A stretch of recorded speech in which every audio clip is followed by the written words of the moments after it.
Good evening friends. एक बार फिर से आप सभी का बहुत बहुत स्वागत है आपके अपने YouTube channel MIA computer institute में।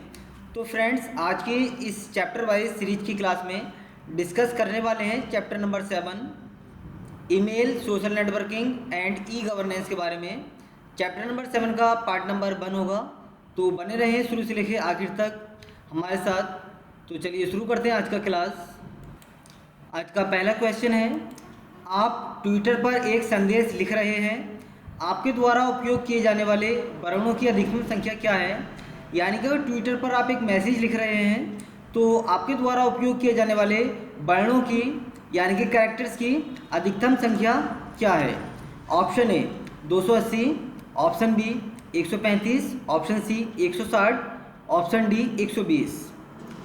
तो हमारा करेक्ट आंसर हो जाएगा ऑप्शन ए 280। हमारा बिल्कुल करेक्ट आंसर हो जाएगा पहले का ए 280। चलिए अगले क्वेश्चन की तरफ बढ़ते हैं।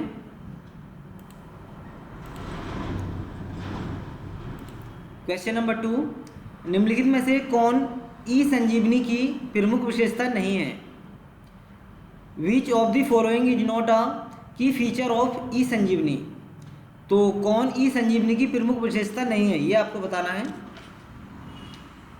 ऑप्शन ए MIS आधारित एप्लीकेशन, ऑप्शन बी व्यापक electronic medical record, option C teleconsultation, option D telepathy. तो निम्नलिखित में से कौन ई संजीवनी की प्रमुख विशेषता नहीं है। तो टेलीपैथी संजीवनी की प्रमुख विशेषता नहीं होती है। ऑप्शन डी इस करेक्ट आंसर। चलिए अगले क्वेश्चन की तरफ बढ़ते हैं। क्वेश्चन नंबर 3, भेजा गया ईमेल कहाँ पाया जा सकता है। The sent emails can be found in the. भेजा गया ईमेल कहाँ पाया जा सकता है। Compose, outbox, inbox, forward. तो भेजा गया ईमेल कहाँ पाया जाता है। तो फ्रेंड्स, इसका जो करेक्ट आंसर होगा वो होगा सेंड बॉक्स। लेकिन यहाँ पर सेंड बॉक्स हमारा विकल्प में है ही नहीं। भेजा गया ईमेल कहाँ पाया जा सकता है, अब सेंड बॉक्स नहीं है। यहाँ पर आउटबॉक्स है, इनबॉक्स है, फॉरवर्ड और कंपोज। तो फ्रेंड्स, इसका कॉन्सेप्ट समझ लीजिए क्या है कि अगर आप किसी को ईमेल सेंड कर रहे हैं, किसी कारणवश वह ईमेल वहाँ पर नहीं पहुँचता है जहाँ पर आप भेजना चाह रहे हैं।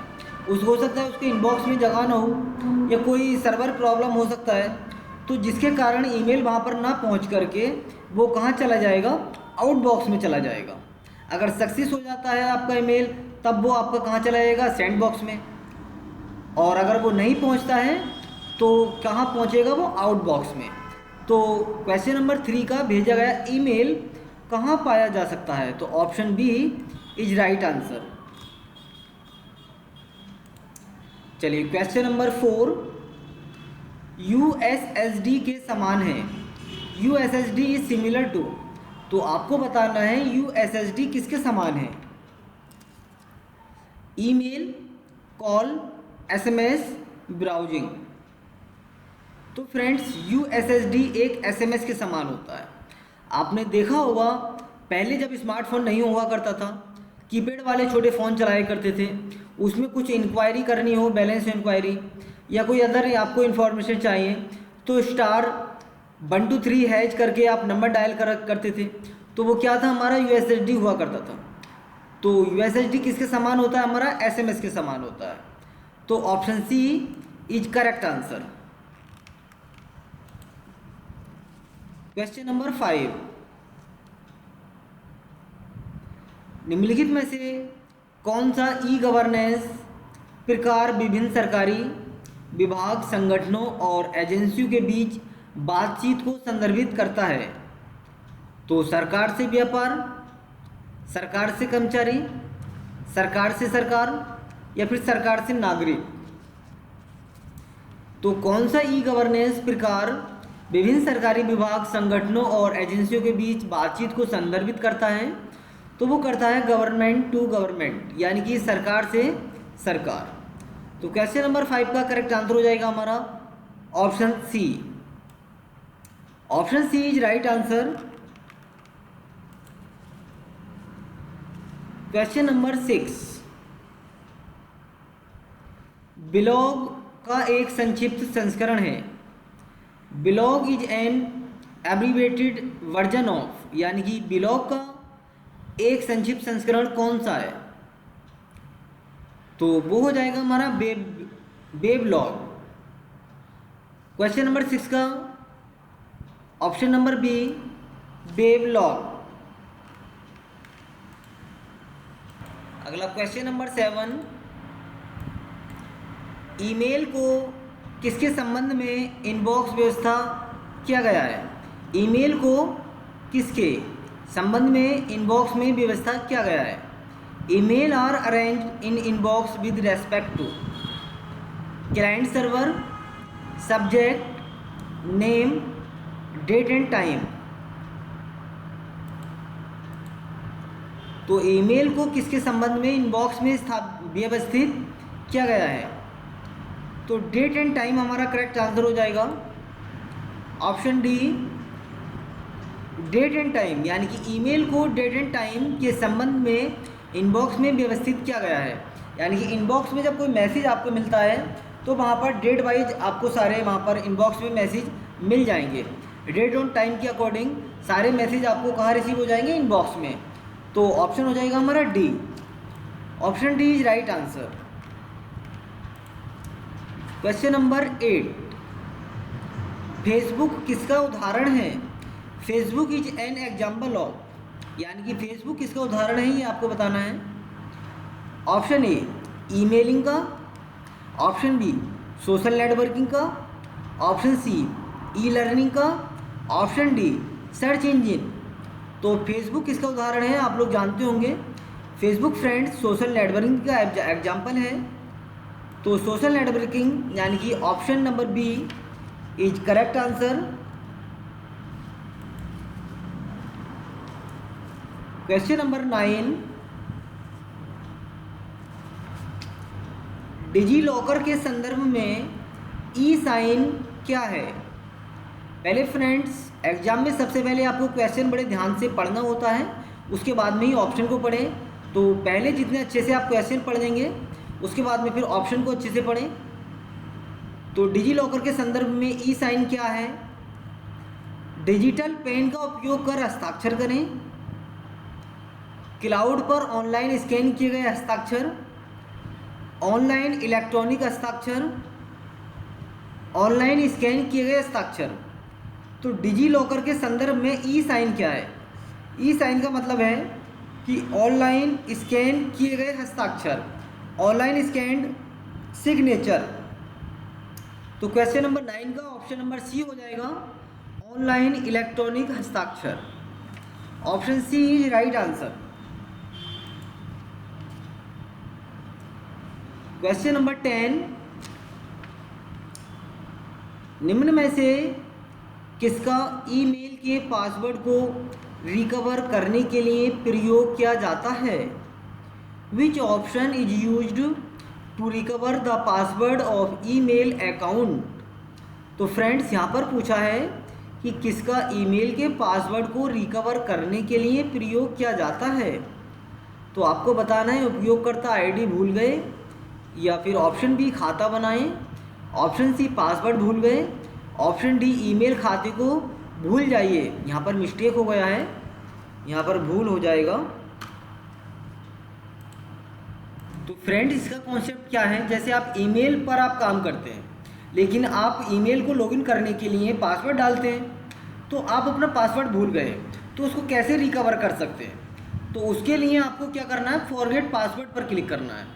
अगर आप पासवर्ड भूल जाते हैं और आप ईमेल को रिकवर करना चाहते हैं तो फॉरगेट पासवर्ड पर क्लिक करके आप अपनी ईमेल को रिकवर कर सकते हैं। तो option C is correct answer. चलिए क्वेश्चन नंबर 11,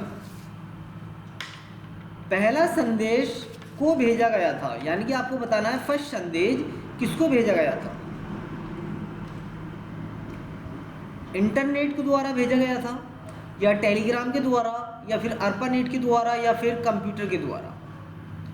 तो फ्रेंड्स पहला संदेश को भेजा गया था, यानी कि इंटरनेट या फिर टेलीग्राम। तो फ्रेंड्स टेलीग्राम एक ऐप्स होता है हमारा। अर्पानेट, सबसे पहले जो इंटरनेट था हमारा वो अर्पानेट था, यानी कि इंटरनेट से पहले फ्रेंड्स अर्पानेट आया था। अर्पानेट के द्वारा ही पहला संदेश भेजा गया था, बाद में इसको तब्दील कर दिया गया इसके नाम को और फिर इंटरनेट रख दिया गया। कंप्यूटर फ्रेंड्स आप जानते हैं कंप्यूटर हमारा क्या है, एक सिस्टम होता है। तो पहला संदेश जो भेजा गया था वो अर्पानेट के द्वारा भेजा गया था। अब क्वेश्चन ऐसे भी पूछा जा सकता है कि पहला जो संदेश भेजा गया था अर्पानेट के द्वारा वो कब भेजा गया था। तो फ्रेंड्स मैंने नोट में लिखा है कि पहला संदेश अर्पानेट के माध्यम से 1971 को भेजा गया था। तो पहला संदेश अर्पानेट के माध्यम से सन 1971 यानी कि 1971 को भेजा गया था। अब अर्पानेट का फुल फॉर्म भी आ सकता है। अर्पानेट का फुल फॉर्म क्या है? A for advance, R for research, P for projects, A for agency, net यानी कि एनईटी नेट से पूरा नेटवर्क हो जाएगा। तो अर्पानेट का पूरा फुल फॉर्म क्या हो जाएगा? Advance, research, projects, agency, network. तो फ्रेंड्स उम्मीद है कि आपको समझ आ गया होगा पहला संदेश किसके द्वारा भेजा गया था? अर्पानेट। तो option C is right answer.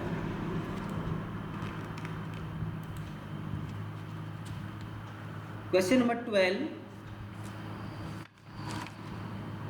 Mobile में टेलीग्राम एप्लीकेशन का आविष्कार किसने किया? फ्रेंड्स आप टेलीग्राम के बारे में जानते होंगे, जहाँ पर आपको ज़्यादातर नोट्स मिल जाते हैं टेलीग्राम पर। तो टेलीग्राम एप्लीकेशन का आविष्कार किसने किया? Option A Satya Nadella.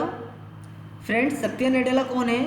MS office के जो फाउंडर हैं वो बिल गेट्स हैं, और एमएस ऑफिस के जो सीईओ हैं, चीफ एग्जीक्यूटिव ऑफिसर, वो सत्या नडेला हैं। कंपटीशन में पूछा जा सकता है या ट्रिपल सी में भी आ सकता है कि एमएस ऑफिस के सीईओ कौन हैं।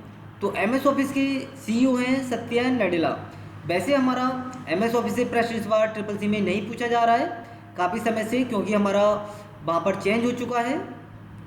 ट्रिपल सी में अब लिब्रे ऑफिस से प्रश्न पूछे जाते हैं, इसलिए नहीं लगता कि ये ट्रिपल सी में पूछा जाए। बट अगर इसको रख भी दें तो कह नहीं सकते, क्योंकि कंपटीशन में भी इसको कई बार रख दिया जाता है कि एमएस ऑफिस के सीईओ कौन है। तो आपको याद रखना है सत्या नडेला।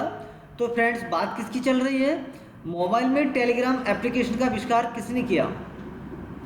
तो सत्या नडेला ऑप्शन ए हो गया। ऑप्शन बी निकोलाई और Pavel Durov. Option C Mark Zuckerberg. Mark Zuckerberg क्या है? ये हमारे जो फेसबुक और इंस्टाग्राम है, तो मार्क जुकरबर्ग का है। और ऑप्शन डी इंदिरा नूई।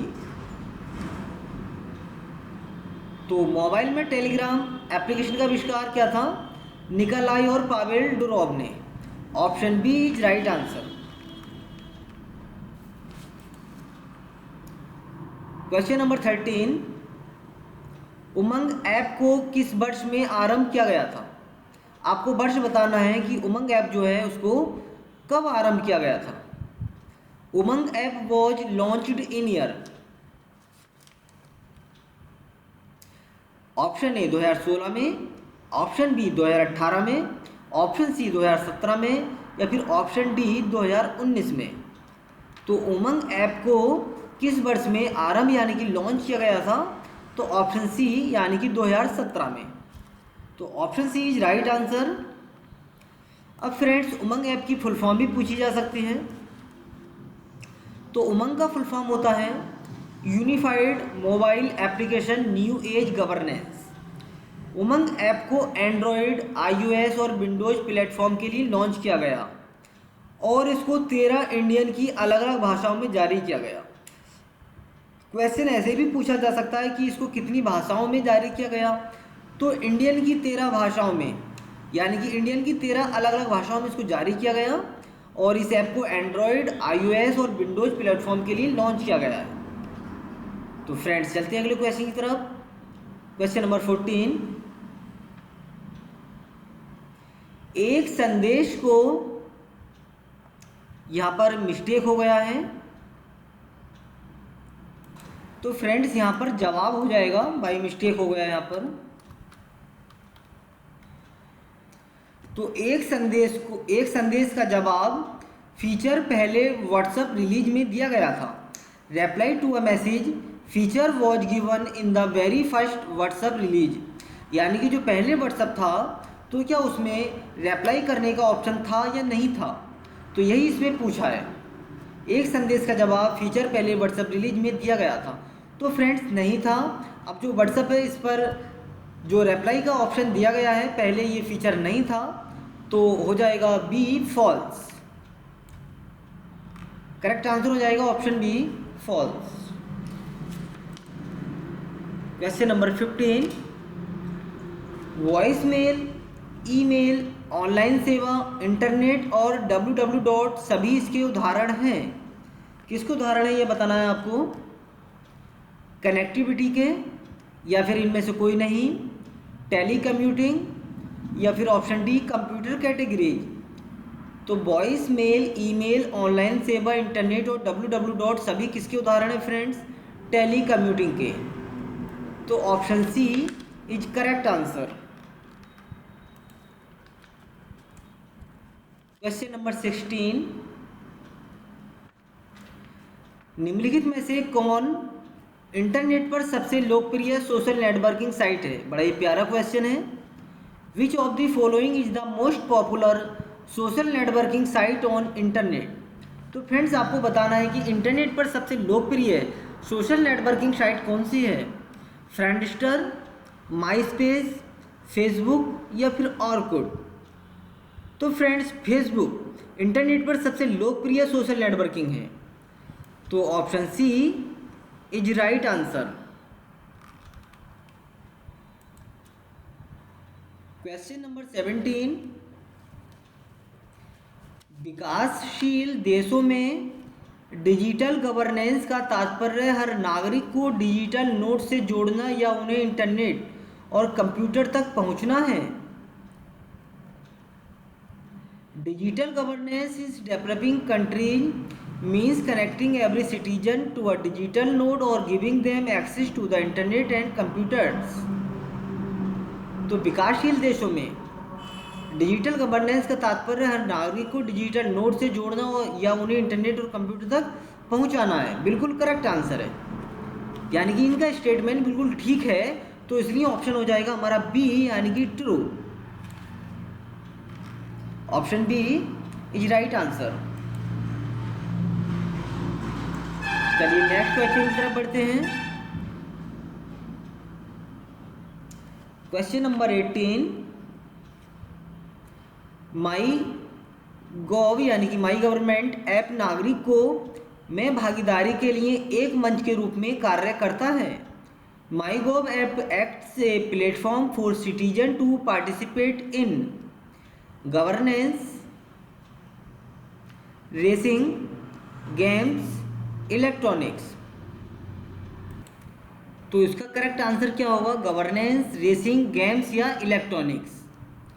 तो इसका करेक्ट आंसर हो जाएगा A, option A governance. Question number 19, folder का उपयोग हटाए गए ईमेल को संग्रहित करने के लिए किया जाता है। Folder is used to store the deleted emails. तो किस फोल्डर का उपयोग हटाए गए ईमेल को संग्रहित करने के लिए किया जाता है, सेंट फोल्डर का उपयोग, या फिर ट्रैश का, या फिर ड्राफ्ट का, या फिर जंक का।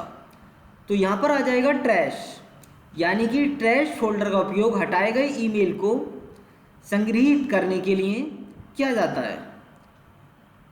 Trash folder is used store the deleted emails, यानी कि हटाए गए ईमेल को संग्रहित करने के लिए किसका प्रयोग किया जाता है, ट्रैश फोल्डर का। ऑप्शन बी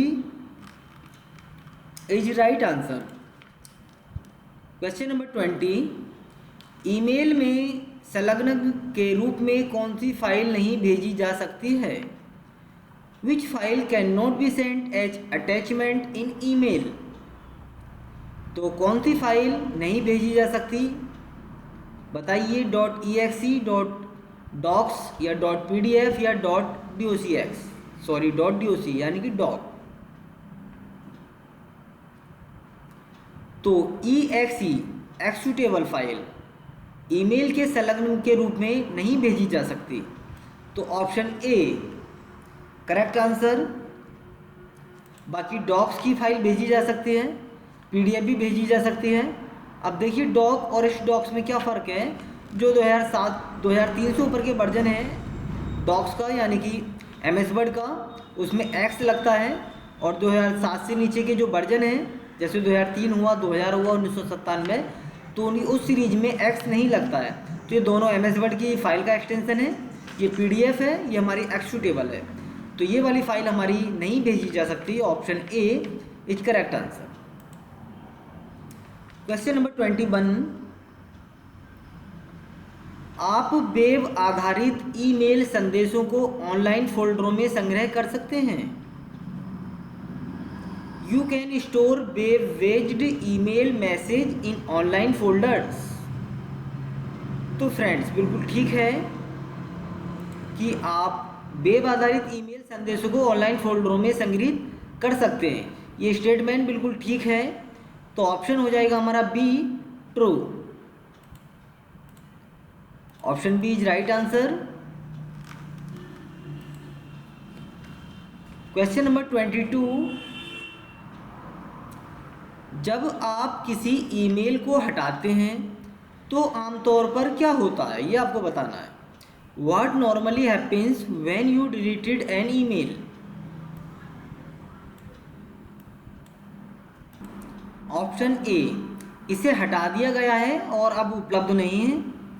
ऑप्शन बी इसे ट्रैश फोल्डर में ले जाया जाता है और इसे पुनर्प्राप्त किया जा सकता है। यहाँ पर मिस्टेक हो गई है, किया जा सकता है होगा यहाँ पर। ऑप्शन सी इसे आउटबॉक्स में रखा गया है। ऑप्शन डी इसे हटाए गए आइटम फोल्डर में ले जाया जाता है लेकिन पुनर्प्राप्त नहीं किया जा सकता है। क्वेश्चन एक बार फिर से पढ़ते हैं। जब आप किसी ईमेल को हटाते हैं तो आमतौर पर क्या होता है, तो इसे ट्रैश फोल्डर में ले जाया जाता है और इसे पुनर्प्राप्त किया जा सकता है। It is move to the trash folder and can be recovered. तो option B is right answer.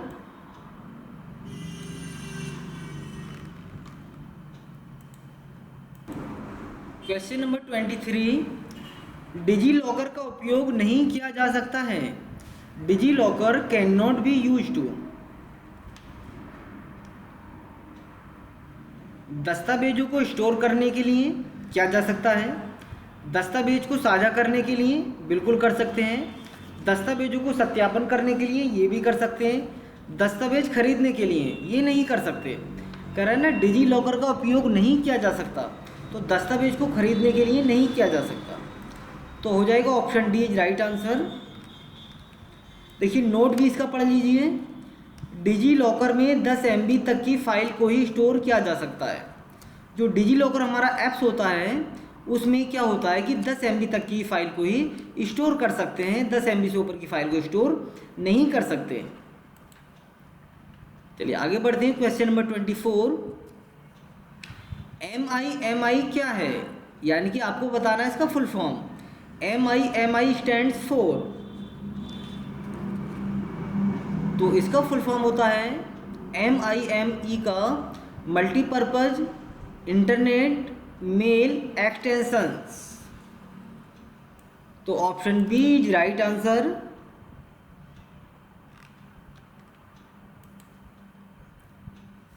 Question number 25, इनमें से किस उपकरण के साथ सेलुलर टेलीफोन सबसे निकट से संबंधित है। To which of these is the cellular telephone most closely related. इनमें से किस उपकरण के साथ सेलुलर टेलीफोन सबसे निकट से संबंधित है। Radio, pixel, digital modem, digital photograph. तो ऑप्शन हो जाएगा हमारा ए रेडियो। क्वेश्चन नंबर 26, आपका ईमेल पता आपका एक प्रतिनिधित्व है। Your email address is a representation of. तो क्या ये स्टेटमेंट ठीक है? आपका आपका ईमेल एड्रेस आपका एक प्रतिनिधित्व यानी कि एक रिप्रेजेंटेशन है। तो ये स्टेटमेंट बिल्कुल ही ठीक है। तो ऑप्शन हो जाएगा A true. Option A is right answer. Question number 27,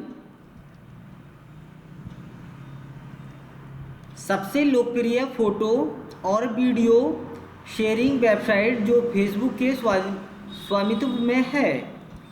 the most popular photo and video sharing website which is own by Facebook.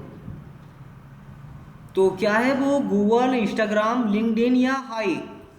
तो सबसे लोकप्रिय फोटो और वीडियो शेयरिंग वेबसाइट जो फेसबुक के स्वामित्व में है तो वो है हमारी इंस्टाग्राम। यानी कि इंस्टाग्राम और फेसबुक हमारी दोनों एक ही मालिक की बनी हुई है।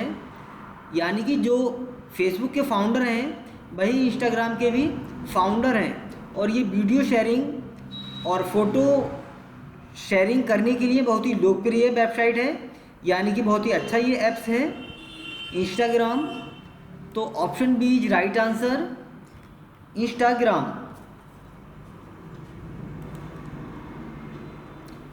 क्वेश्चन नंबर 28,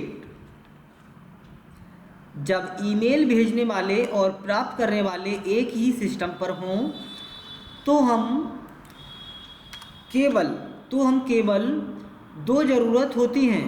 वो कौन कौन सी दो ज़रूरत हैं? When sender and receiver of an email are on same system we need only two।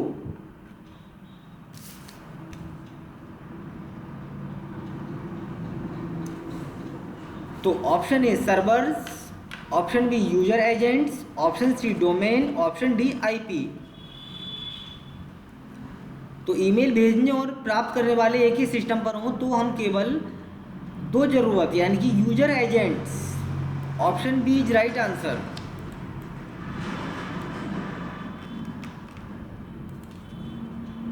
Question number 29, Twitter पर ट्रेंडिंग विषय वे हैं जो इनमें से कोई नहीं, अधिकांश उपयोगकर्ताओं द्वारा चर्चा की जा रही है, उपयोगकर्ता द्वारा लिखा जा रहा है, सीईओ द्वारा चर्चा की जा रही है। तो ट्विटर पर ट्रेंडिंग विषय हैं जो अधिकांश उपयोगकर्ताओं द्वारा चर्चा की जा रही है, being discussed by most of the users. Option B is right answer. लेकिन फ्रेंड्स आज के समय में ट्विटर को बंद कर दिया गया है, इसके स्थान पर एक्स के नाम से आ गया है। आप प्ले स्टोर पर जाएंगे, वहाँ पर अब ट्विटर नहीं मिलेगा आपको, बल्कि ट्विटर के स्थान पे आपको एक्स लिखना है। तो ट्विटर के स्थान पर एक्स की फ़ाइल हमारी यानी कि एप्लीकेशन इंस्टॉल हो जाएगी। जो काम हम ट्विटर पर करते थे वो हम उस एप्लीकेशन में कर सकते हैं। तो फ्रेंड्स ट्विटर आज के समय में बंद कर दिया गया है। चलिए अगले क्वेश्चन की तरफ बढ़ते हैं। क्वेश्चन नंबर 30, आज का last question, question number 30, email संदेश लिखते समय पैराग्राफ चाहिए। When writing an email message, paragraph should अदृश्य, लंबा हो, छोटा हो या फिर इंडेंट हो। तो ईमेल संदेश लिखते समय पैराग्राफ क्या होना चाहिए? छोटा होना चाहिए, ताकि कम समय में ईमेल लिखा जा सके और जो हमारी बात है उसको टॉपिक टू टॉपिक लिखना चाहिए, जिससे कि आसानी से समझ में आ जाए। तो ईमेल संदेश लिखते समय हमारा पैराग्राफ क्या होना चाहिए? छोटा होना चाहिए। तो option C is right answer. तो फ्रेंड्स आज की क्लास में बस इतना ही।